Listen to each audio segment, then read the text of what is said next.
بسم الله الرحمن الرحيم والصلاة والسلام على نبينا محمد وعلى آله وأصحابه أجمعين.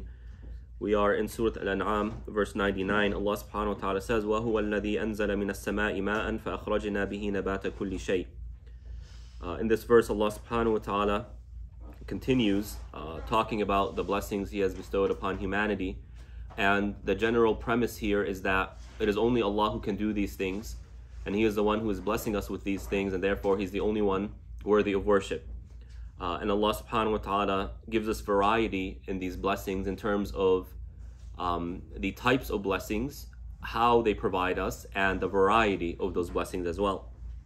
And so Allah here says that He is the one who sent down rain from water, who sent down water from the heavens, from the sky, I should say. So the cycle of water, which we are all acquainted with, water comes, rain comes, and then that rain irrigates the land, and from it comes plants and agriculture and the liveliness of the earth. And so Allah says, فَأَخْرَجْنَا بِهِ نَبَاتَ كُلِّ شَيْءٍ. From that water, all plants come, all agriculture comes from. Now the miracle here, or the amazing thing here, is that water is one. Water is H2O. You don't have a variety of water. Water is just one. Yet from that water, all these different plants grow. All of them. And so from one essence comes a multitude of variety. An infinite amount of variety. Infinite in terms of our ability to count all of this. From apples to oranges to bananas to fruits to vegetables to trees to all the different kinds of trees, all different kinds of fruits, all the different kinds of vegetation and vegetables, and all the different kinds of colors, all the different kinds of trees and flowers, etc. You know, they say that, you know, bees we're so fortunate to have bees in our existence.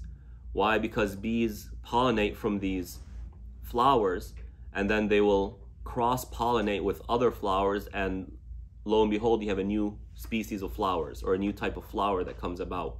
Why? Because these bees are coming together and mixing and creating hybrids and creating other hybrids. And so humanity is constantly seeing different kinds of flowers. And we know how beautiful flowers are, how much beauty it gives and color it gives to our lives. And this is always happening. So from one essence comes all this different variety. Now, who can say that they can do that? Look at human invention. Can a car do something other than what a car is created to do? No. A car is a car. All that it can do is what a car can do.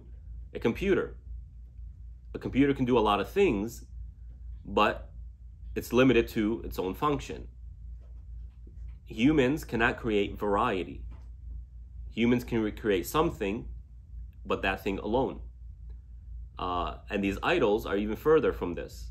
What variety can they make? What blessings can they come and bring about?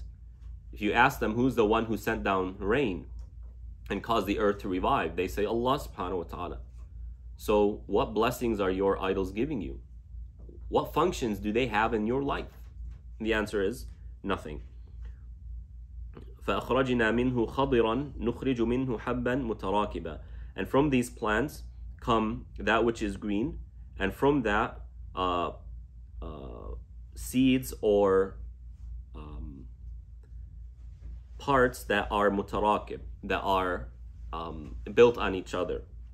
So it's hard to translate this, but here Allah subhanahu wa ta'ala is starting to show us different kinds, different specifics. That from these plants you have those that kind of build on itself, that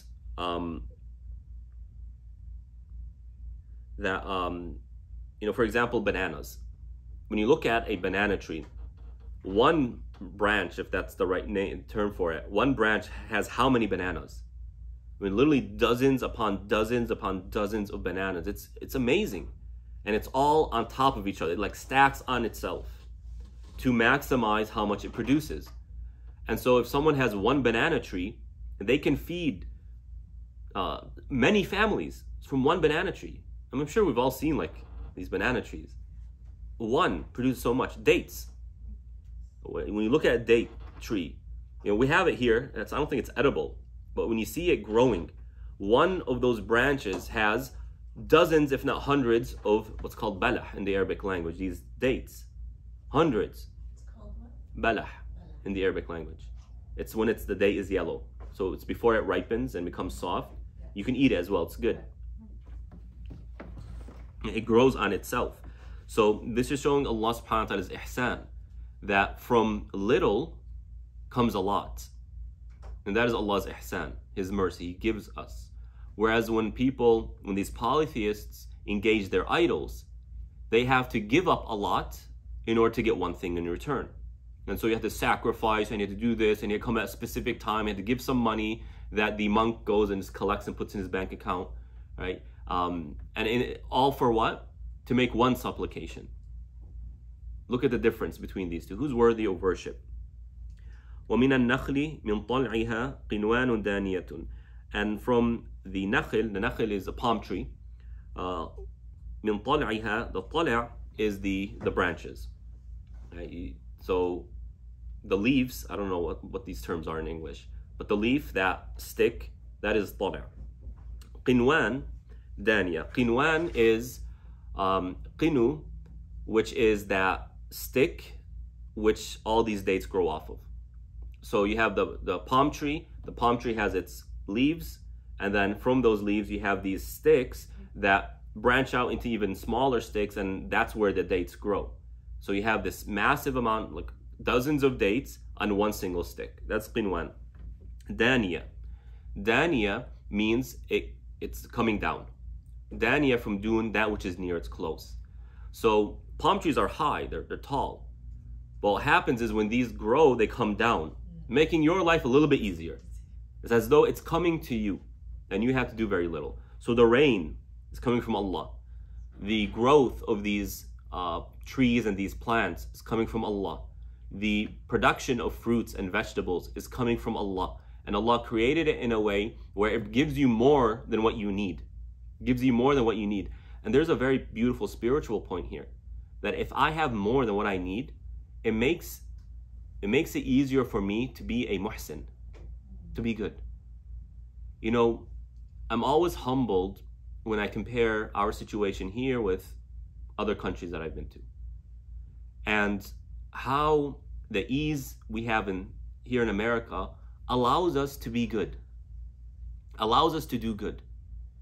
If we didn't have a surplus of wealth, if we didn't have the comfort that we have, the cars that we have, the safety that we have, I mean, would we be doing all the extra work and charity that we do?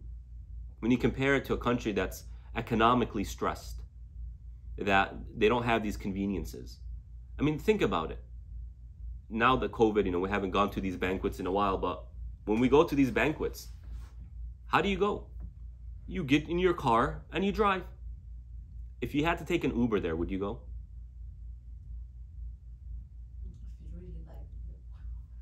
If you had to take an Uber or a taxi to get there, would you go? Not really. Probably not. Probably not.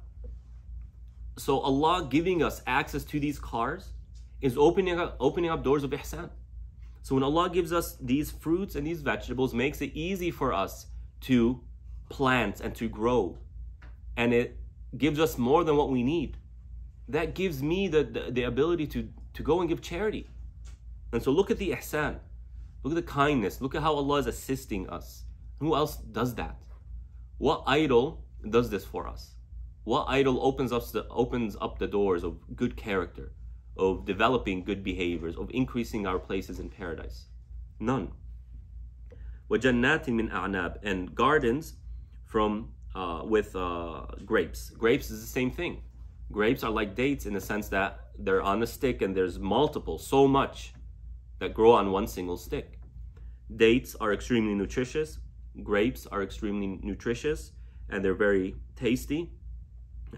وَالزَّيْتُونَ وَالرُّمَّانِ. Zaytun, which is olives. Olives is an extremely versatile, is it a fruit or vegetable? I don't know, whatever it is. Extremely versatile. There's a lot you can do with it. Right? And one tree grows plenty. And if you have a dozen trees or so, or dozens of trees, you can create an entire business around olives. Not just growing these olives and collecting them and selling them either unripe, or ripening them and selling them as something you eat, or pressing them and making olive oil. And that oil can be used for multiple things. You can use it to cook it, you can use it as a dip, you can use it as an ointment. You can do a lot with it. Versatility. Look at how much you get from one thing. Who can do that besides Allah?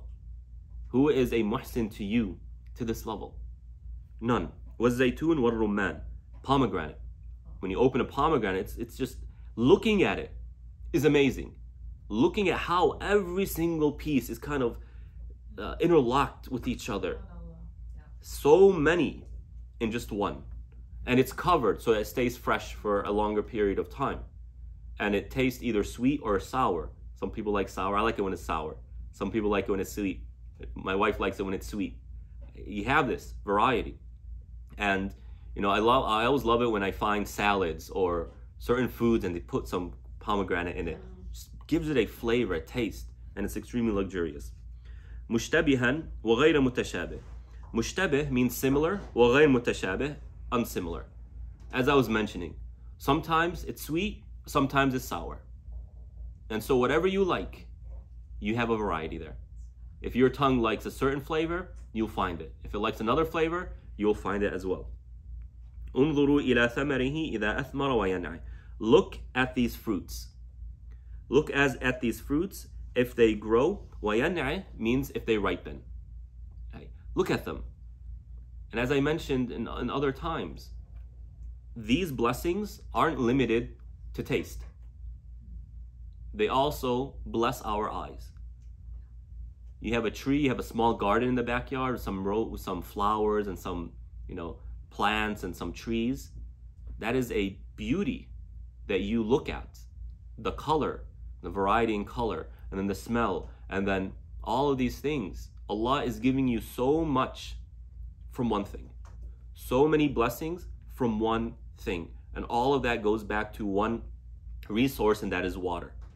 All of it. All this variety, all this versatility, all this diversity that gives us more than we need and gives us what we enjoy and we desire. All of it is coming from that single essence, and that is water. Who else can do that? The answer is clear. No one can. And if no one can, that means who's the only one worthy of worship? Allah subhanahu wa ta'ala. إِنَّ فِي ذَلِكُمْ لَآيَاتٍ لِقَوْمٍ يُؤْمِنُونَ. In that are signs for a people who believe. Not everyone is going to benefit from this. Who benefits from these things and from a spiritual way? In a spiritual way, the believers. Because it's only the believers who are going to link these blessings back to Allah subhanahu wa ta'ala. All these other people, they're going to link it back to, oh, I did this and it was my own doing and I worked hard to build this garden and why should I worship God through this and all this stuff? So it's the believers who benefit from these verses, from these ideas in a way that brings them closer to Allah subhanahu wa ta'ala.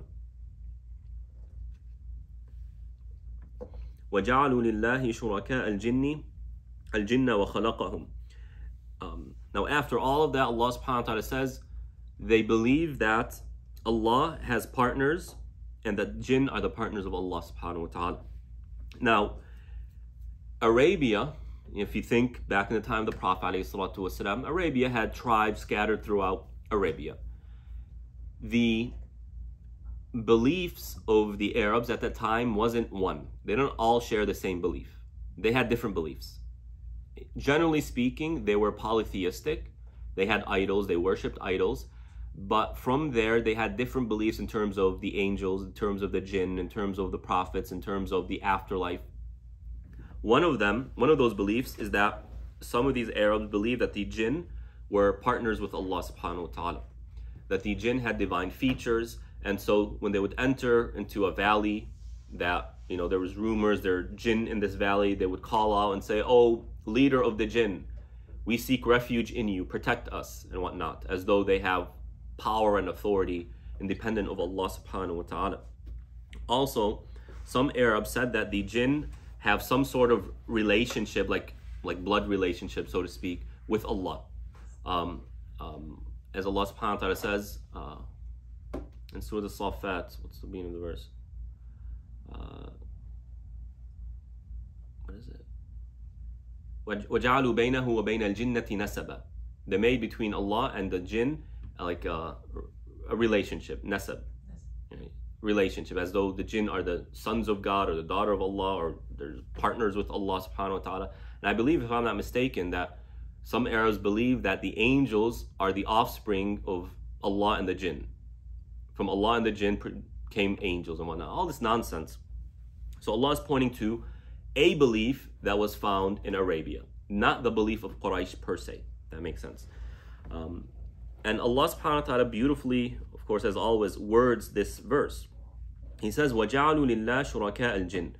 Now, the standard way of wording this would be وَجَعَلُوا الْجِنِّ شُرَكَاءَ لِلَّهِ. They made the jinn partners with Allah. Allah flips the order. He says they made for Allah partners from among the jinn. And the scholars explain that as saying that Allah put himself first to show this idea that whether the partners is from the jinn, or from the angels, or from human beings, or from created or imagined entities, making a partner with Allah, that in of itself is nonsense. Before we even get into who the partner is, making a partner with Allah, that's what is being emphasized here. Allah, you made partners with, instead of the jinn, you made partners with Allah. You see the difference here? The emphasis is on the fact that Allah, nothing can be a partner with Allah. Nothing and no one can be, let alone the jinn. Now Allah subhanahu wa ta'ala responds to this claim by saying, وَخَلَقَهُمْ. He created them.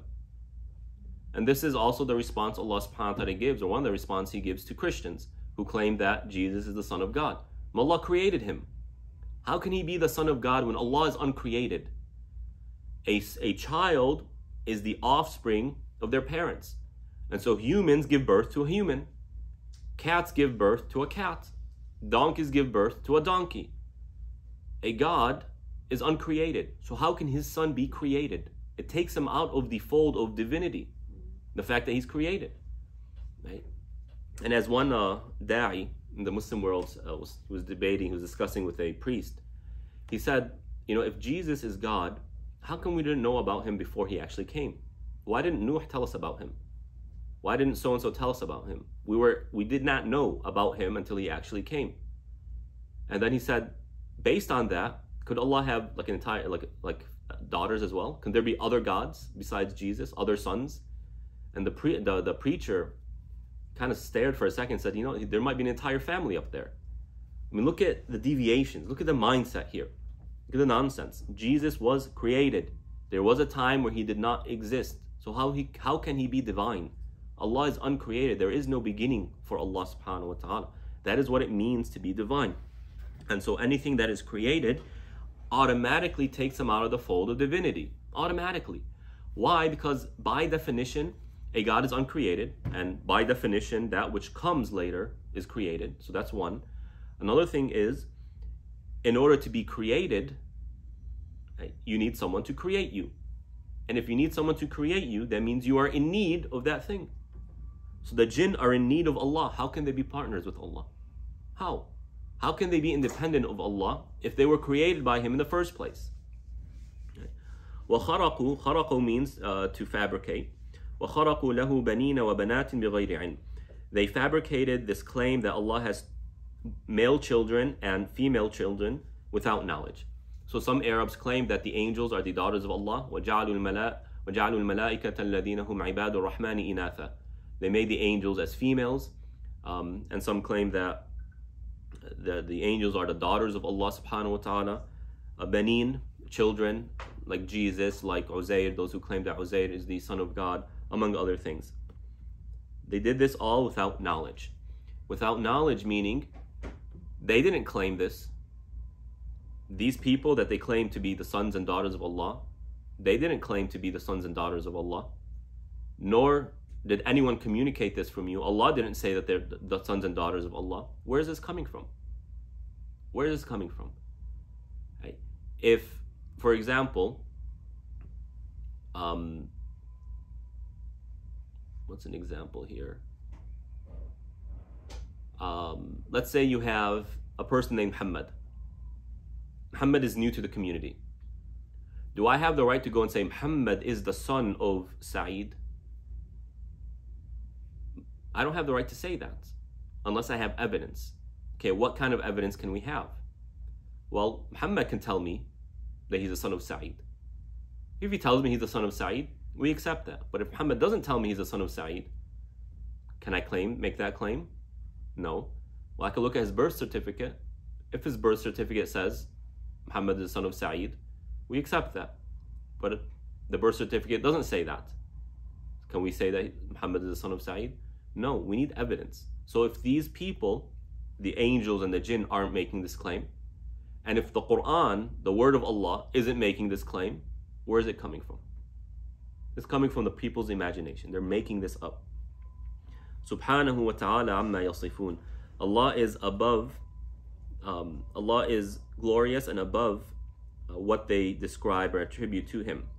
Badi'us samawati wal ard. He is the one who innovated the heavens and the earth.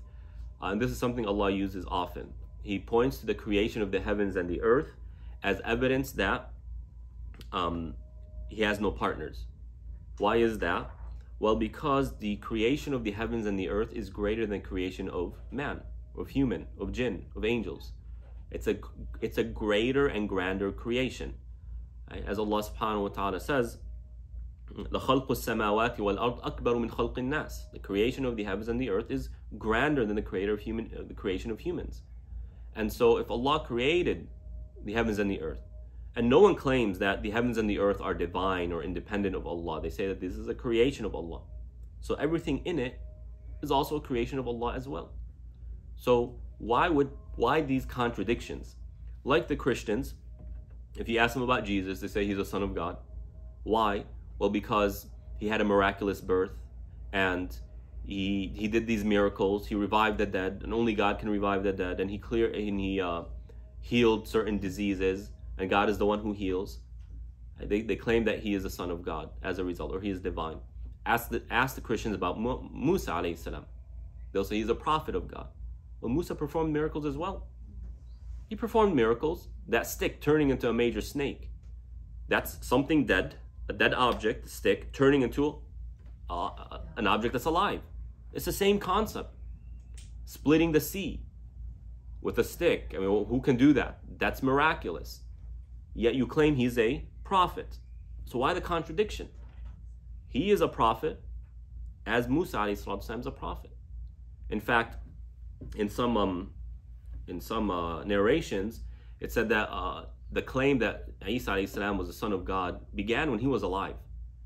And he started hearing this, and he gathered people. He gathered them around him and said, "Oh people, what do you say about Musa?" They say he's a prophet of God and a noble man. And he said, "What do you say about me?" They say, "You're the son of God." It's like the one the one who caused Musa's stick to do those things, the one who caused me to do these things, right? What am I going to say in front of Allah if I endorse what you are saying? He disassociated himself from that claim. He rejected that claim.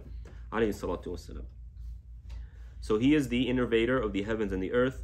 أَنَّا يَكُونُ لَهُ وَلَدٌ وَلَمْ تَكُنْ لَهُ صَاحِبًا. How can he have a child if he doesn't have a spouse? Now this claim used to always confuse me. Like, wow, how is this an argument? And the argument is as follows. When it comes to having a child, what are the various scenarios in order to bring about a child? Okay? What are the various scenarios? The most common scenario is husband and wife. Husband and wife. And this is a biological production of a child. Husband and wife. Another scenario is when you call someone your child. Here, let me start over. Let me frame this. When someone says, "This is my child," right? What are the scenarios that could be possible? Number one, it's the product of husband and wife. This is my biological child. Another is that this is my adopted child. I adopted this person. I am a caretaker, right? And when a person adopts a child, why do they adopt a child? There's something that, I want a child, I couldn't have a child, I want to do something good, something like that. It goes back to a type of human need. Okay? And the third is, this is my son. This is like my son. Like what a lot of our culture says. Yabni, yabunay, my child. Right? This is my nephew, this is my niece. Or when I say, uncle or auntie, it's not literal, it's metaphorical. And so when you find in the Bible, for example, Son of God, what does it mean? Does it mean that this person is a biological offspring of God? And if that's the case, who's his spouse? Because biology happens between husband and wife. No Christian, as far as I know, says that God has a spouse. So where is this coming from? And why would God take a spouse in the first place? So clearly it's not biological. And ask Christians this. When you say Jesus is the Son of God, do you mean he's a biological Son of God? And they kind of give the confused look. Say, no, he's not the biological. No one claims that. Yeah, of course no one claims that. Then what does it mean to be the Son of God? Well, it's metaphorical. Yeah, metaphorical. And what does the metaphor mean? Oh, respected one, I care about you. Just like people in our culture say, oh, my son. They're being compassionate.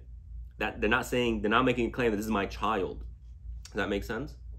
So Allah subhanahu wa ta'ala, what he's doing here is negating one of the possibilities. And he negates all the possibilities, with the exception of the metaphor. This means metaphorically. Right? وَلَمْ تَكُنْ لَهُ صَاحِبًا وَخَلَقَ كُلَّ شَيْءٍ وَهُوَ بِكُلِّ شَيْءٍ عَلِيمٌ. And he created all things, and he's knowledgeable of all things. In other words, if he created all things, it means that everything is dependent on Allah. And so how can he have a child if that child is dependent on Allah? How can he be divine if he's dependent? That automatically excludes someone from divinity. And finally, Allah has knowledge of all things, meaning he can do all things. He can give angels these abilities that humans don't have. He can bring Isa alayhi salam about without a father. As he brought Adam alayhi salam about without a mother or father. And as he brought Hawa about without a mother, without a female, just from a male. Allah has the knowledge to do these things. His infinite knowledge allows him to do these miraculous things, or what we claim to be miraculous, right? Allah has the ability to do that. So there's nothing strange going on here. There's no need to make these theological claims when they have a perfectly reasonable explanation. Allahu ta'ala alam.